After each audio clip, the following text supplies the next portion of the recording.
आदरणीय मेरे प्रिय दोस्तों, भक्तों और गुरु प्रेमियों, आपके समक्ष श्री गुरु हरगोविंद साहब, जो कि 6वें गुरु हैं, उनका अवतार दिवस हम मनाने जा रहे हैं। गुरु प्रेमियों, गुरु हरगोविंद साहब के बारे में यह वृत्तांत आपके समक्ष रख रहा हूँ। उम्मीद करता हूँ कि यह वृत्तांत आपको पसंद आएगा। तो दोस्तों, बिना समय गवाए आइए इस वृत्तांत को शुरू करते हैं। दोस्तों और गुरु प्रेमियों, गुरु ग्रंथ साहब के संकलनकर्ता और पांचवें सिख गुरु श्री गुरु अर्जन देव जी महाराज की धर्मपत्नी माता श्री गंगा जी विवाह के 15 वर्ष बाद भी संतान न होने से दिन रात चिंता में डूबी रहती थी और अंदर ही अंदर इस बात को सोचकर घुलती रहती थी कि परिवार के वंश वृक्ष को आगे कौन बढ़ाएगा। एक दिन उन्होंने अपनी भड़ास यानी कि अपनी चिंता अपने पति गुरु अर्जन देव जी से कह सुनाई। गुरु जी ने माता गंगा जी को सलाह दी कि वह गुरु घर के पुरातन बुजुर्ग बाबा बुड्ढा जी के पास जाकर उनकी सेवा करें और आशीर्वाद प्राप्त करें, तो निश्चित रूप से उनके संतान की मनोकामना संपूर्ण हो जाएगी। गुरु अर्जन देव जी की सलाह के मुताबिक माता गंगा जी ने कई प्रकार के व्यंजन तैयार करवाए और अपने दास दासियों के साथ आलीशान रथ पर सवार होकर बाबा बुड्ढा जी के निवास पर पहुंच गए। बाबा जी ने भोजन तो ग्रहण कर लिया, लेकिन वह प्रसन्न नहीं हुए। मायूस माता गंगा जी ने लौटकर सारी बात अपने पति गुरु अर्जन देव जी को बता दी। गुरु जी ने कहा कि महापुरुष लोग आडंबर और तड़क भड़क नहीं करते, विनम्रता से वो प्रसन्न हो जाते हैं। गुरु जी के कहे मुताबिक माता गंगा जी ने अगले दिन प्रातःकाल अपने हाथों से अनाज पीसकर ठेठ घरेलू ढंग से मिस्सी रोटी और लस्सी तैयार करके तथा साथ में कुछ सूखे प्याज लेकर भरी दोपहरी में तपती गर्मी में अकेली नंगे पांव चलकर बाबा बुड्ढा जी के निवास पर पहुंच गई। दोस्तों, आजकल गर्मी बहुत है। आपको एक सलाह दे रहा हूं कि दिन के समय घर से बाहर ना निकलें। आपको बहुत सी कठिनाइयों का सामना करना पड़ सकता है। तो दोस्तों, आगे चलते हैं कि गुरु जी ने कहा कि महापुरुष लोग आडंबर नहीं करते और तड़क भड़क में विश्वास नहीं रखते, विनम्रता से ही प्रसन्न हो जाते हैं। तो गुरु जी के कहे मुताबिक माता गंगा जी ने अगले दिन प्रातःकाल अपने हाथों से अनाज पीसकर ठेठ घरेलू ढंग से मिस्सी रोटियां और लस्सी तैयार करके साथ में कुछ सूखे प्याज लेकर भरी दोपहरी तपती गर्मी में अकेले ही नंगे पांव चलकर बाबा बुड्ढा जी के निवास पर पहुंच गईं। माता गंगा जी के हाथ का बना हुआ भोजन जब बुड्ढा बाबा ने खाया, बाबा बुड्ढा जी अत्यंत प्रसन्न हो गए। भोजन के दौरान एक मोटे से प्याज को एक घूंसा यानी कि मुक्का मारकर तोड़ते हुए उन्होंने माता गंगा जी को वर दे दिया, आपके घर एक ऐसा पराक्रमी युग पुरुष जन्म लेगा जो मीरी पीरी का मालिक होगा। वह योद्धा दुष्टों के सिर वैसे ही तोड़ेगा जैसे हम प्याज तोड़ रहे हैं। माता गंगा जी ऐसा सुनकर बहुत प्रसन्न हुई। प्रसन्न मन से माता जी गंगा जी घर लौटी। बाबा बुड्ढा जी का वरदान पूर्ण हुआ और 21 आषाढ़ संवत 1652 के दिन वडाली जिला अमृतसर में गुरु अर्जुन देव के घर बालक हरगोविंद का जन्म प्रकाश उत्सव हुआ। आगे चलकर पिता गुरु अर्जन देव के बाद वह सिख धर्म के छठे गुरु कहलाए। गुरु सुपुत्र होने के कारण गुरु हरगोविंद साहब का व्यक्तित्व भी भक्ति भावना, परोपकार, त्याग, दानशीलता और करुणा के उदात्त संस्कारगत गुणों से संपूर्ण था। यद्यपि बालक हरगोविंद का बचपन माता पिता के लाड प्यार में बीता, परंतु बाल्यावस्था में उन्हें अपने ही ताए पृथ्वीचंद और ताई कर्मों की ईर्ष्या के हाथों कष्ट और यातनाएं सहनी पड़ी। पृथ्वीचंद गुरु अर्जुन देव का बड़ा भाई था, जो चौथे गुरु रामदास के बाद जो गुरु अर्जन देव जी और पृथ्वीचंद के पिता भी थे, स्वयं को गुरु गद्दी का असली उत्तराधिकारी समझता था। लेकिन पृथ्वीचंद की गुरु घर विरोधी नीतियों और बुरी संगत के कारण गुरु रामदास ने उससे अपना नाता तोड़ लिया था और छोटे सुपुत्र श्री अर्जुन देव जी को गुरु गद्दी सौंप दी। तब से पृथ्वीचंद और उसकी पत्नी गुरु घर और विशेषकर गुरु अर्जन देव जी के परिवार के कट्टर विरोधी और बैरी बन गए। अपने दुष्ट स्वभाव के कारण वे हमेशा गुरु जी को नीचा दिखाने का षड्यंत्र करते रहते थे। पृथ्वीचंद खुद तो अपनी कुटिल हरकतों के कारण गुरु गद्दी प्राप्त नहीं कर सका, लेकिन 15 वर्ष बीत जाने के पश्चात भी छोटे भाई अर्जुन देव के यहाँ कोई संतान न होती देखकर वह खुश था कि चलो मुझे ना सही मेरे लड़के मेहरबान को गुरु अर्जन देव के बाद गुरु गद्दी मिल ही जाएगी। लेकिन गुरु अर्जन देव के यहाँ पुत्र के जन्म की खबर सुनकर पृथ्वीचंद और कर्मों जल भुन गए। अपनी उम्मीदों पर पानी फिरता हुआ देखकर दोनों ने बालक हरगोविंद को मरवाने के कई षड्यंत्र रचे। पहले उन्होंने हरगोविंद साहब की दाई को लालच दिया, उसको खरीद लिया और उसके स्तनों पर जहर लगवाकर बालक हरगोविंद के पास भेजा। दाई की लाख कोशिशों के बावजूद भी बालक ने उसके स्तनों से दूध नहीं पिया, उल्टे जहर के असर से खुद दाई ही मर गई। यह निशाना खाली जाता देखकर पृथ्वीचंद और कर्मों ने एक सपेरे के हाथों बालक हरगोविंद के कमरे में एक जहरीला सांप छोड़ दिया।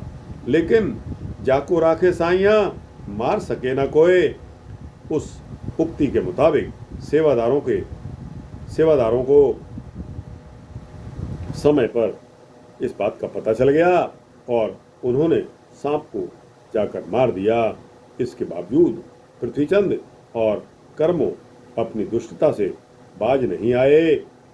तीसरी बार उन्होंने बालक हरगोविंद के एक सेवक के माध्यम से दही में जाकर जहर मिला दिया और उन्हें मरवाने का कुचक्र रच दिया। जब वह दुष्ट बालक को दही पिलवाने लगे तो वह रोने लगा। बालक का रोना सुनकर पिता अर्जुन देव आ गए, परंतु बालक ने उनके हाथ से भी दही पीने से इनकार कर दिया। गुरुजी ने वह दही एक कुत्ते को डाल दिया, जिसके दही को खाते ही कुत्ता मर गया। इस पर उस गद्दार का सारा भेद खुल गया। पृथ्वीचंद को पूरे शहर में बदनामी झेलनी पड़ी और वह गद्दार सेवक भी दूसरे दिन शूल से मर गया। इस भारी बदनामी के बाद पृथ्वीचंद और कर्मों ने अपनी दुष्ट हरकतें बंद कर दी। सर्वशक्तिमान साहब श्री गुरु अर्जन देव 5वीं पातशाही ने अपने आध्यात्मिक ज्ञान से यह अनुभव कर लिया था कि आने वाले समय में जुल्म और अन्याय का मुकाबला करने के लिए सिखों को संत के साथ साथ सिपाही भी बनना पड़ेगा। अतः उन्होंने अपने सुपुत्र श्री हरगोविंद साहब को युद्ध कला और कौशल का प्रशिक्षण देने का संकल्प कर लिया। प्रशिक्षण प्राप्त करने के लिए बाबा बुड्ढा जी को नियुक्त किया गया, बाबा बुड्ढा जी के पास भेजा गया। बाबा बुड्ढा जी ने हरगोविंद साहब को गुरु जी को सर्वप्रथम गुरुवाणी की विद्या दी और उसके पश्चात उन्हें शस्त्र संचालन, घुड़सवारी, कुश्ती आदि जैसे करतब सिखा दिए। नतीजतन गुरु हरगोविंद साहब एक ऐसे पुरुष के रूप में उभर गए जो शूरवीर योद्धा भी थे और ब्रह्मज्ञानी भी थे। गुरु हरगोविंद साहब के इस विशिष्ट गुण पर भाई गुरदास जी ने लिखा है, दल भंजन गुरु सूरमा वड जोधा बहु पर उपकारी।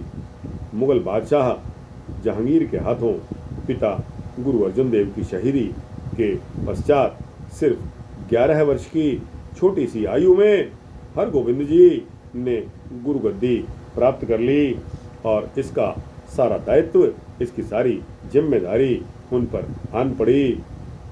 गुरु पदवी का तिलक लगाने के पश्चात बाबा बुड्ढा जी ने परंपरा के अनुसार जब गुरु हरगोविंद साहिब को सेली टोपी यानी कि संतों फकीरों द्वारा पहनी जाने वाली रेशमी या ऊनी टोपी, जिसे गुरु नानक देव जी से लेकर गुरु अर्जुन देव जी तक पांचों गुरु साफे के साथ पहनते रहे, पेश की, उस टोपी को पेश किया तो गुरु जी ने फरमाया, इसका युग अब खत्म हो गया है, हमें आप दस्तार यानी कि पगड़ी, कलगी और तलवार पहना दीजिए।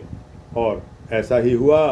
गुरु जी ने 2 तलवारें पहन ली, एक तलवार मीरी की और एक तलवार पीरी की।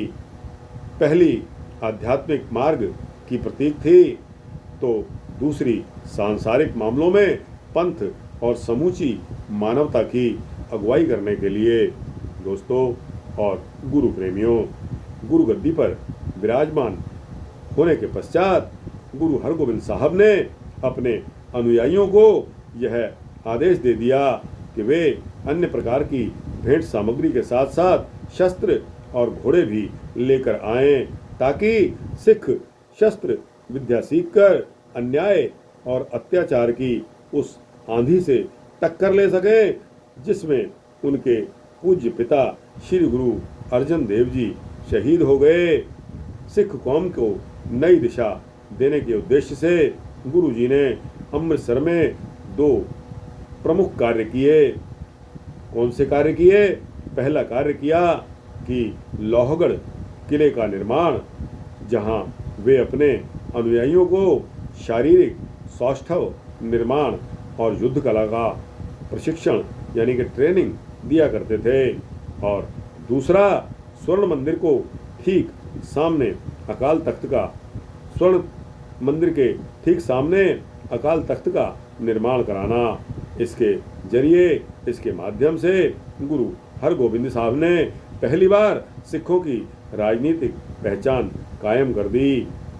सोहन कवि ने अपनी रचना में गुरु विलास पातशाही छठी में अकाल तख्त के निर्माण को अकाल पुरुष यानी कि उस परमपिता परमात्मा के आदेश की पूर्ति की संज्ञा दी है।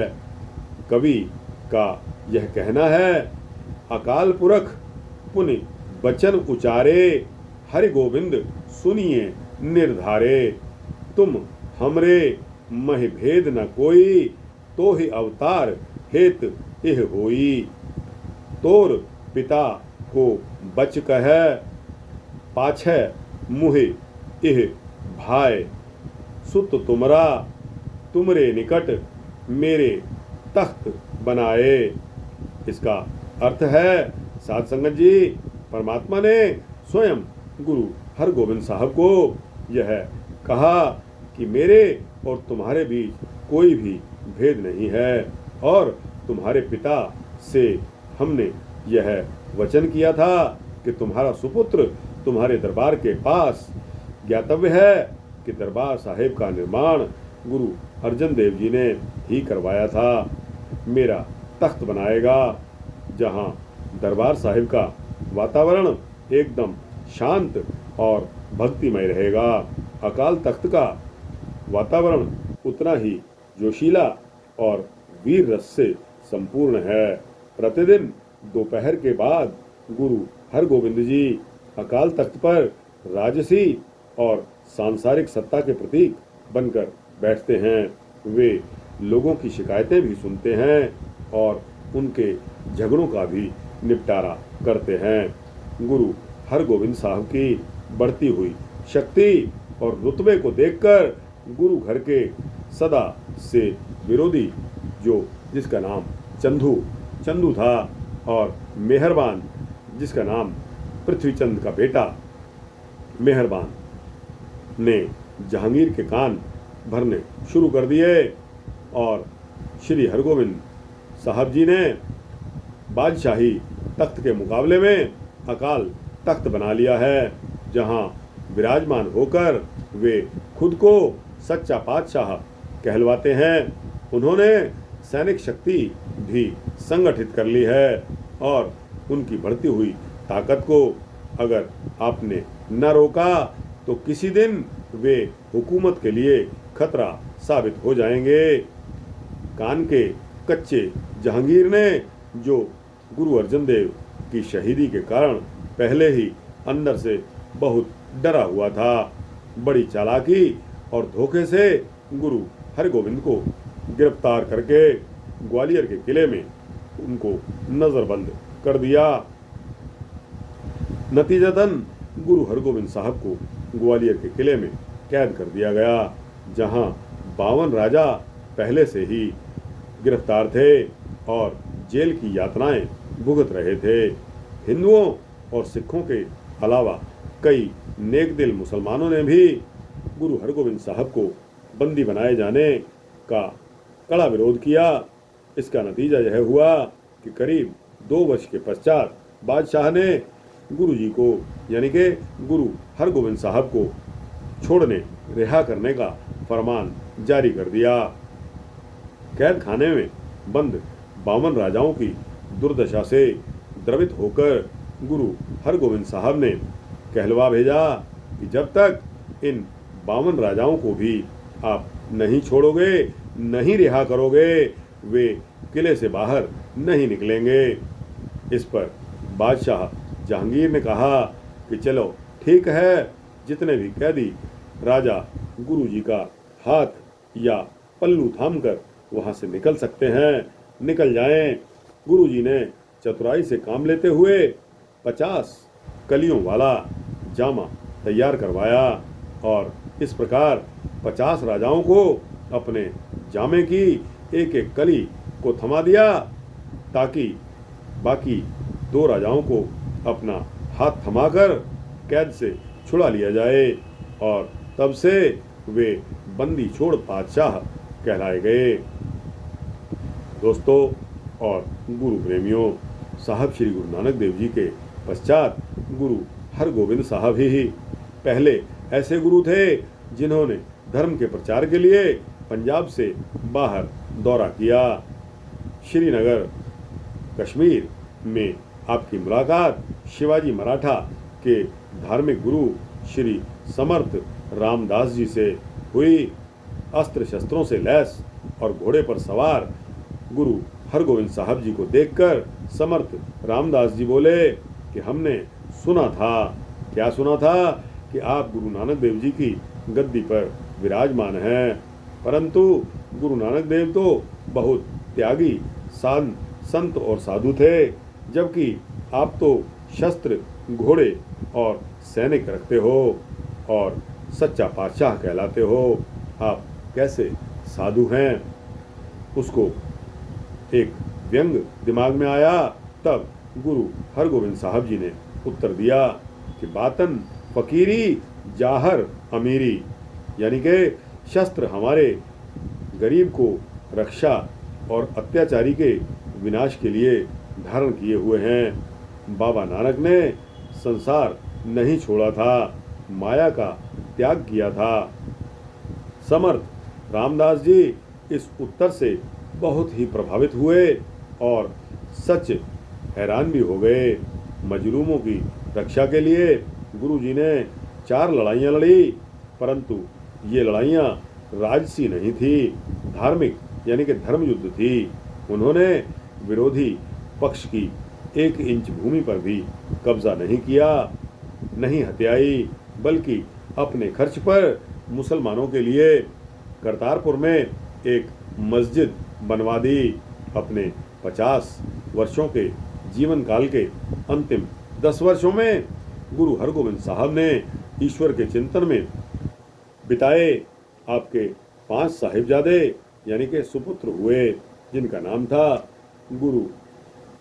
नाम था बाबा गुरदित्ता जी, श्री सूरजमल जी, श्री अणी राय जी, बाबा अटल राय जी और श्री गुरु तेग बहादुर जी।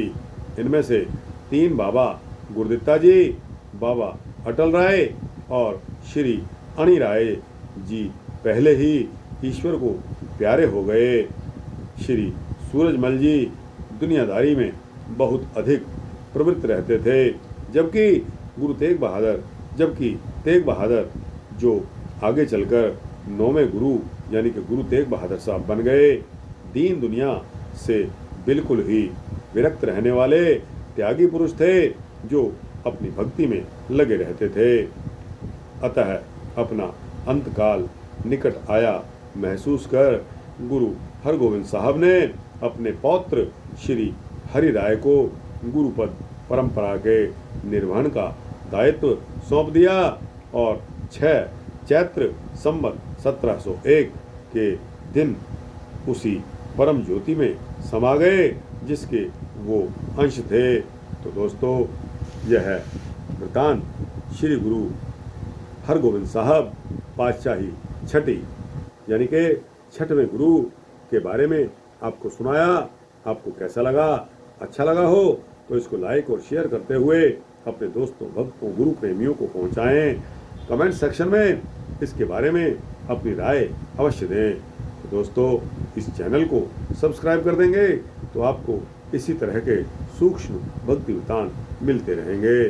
जय श्री गुरु हरगोविंद साहब की, जय श्री गुरु अर्जन देव जी की, जय श्री गुरु नानक देव जी की और जय श्री गुरु ग्रंथ साहब की।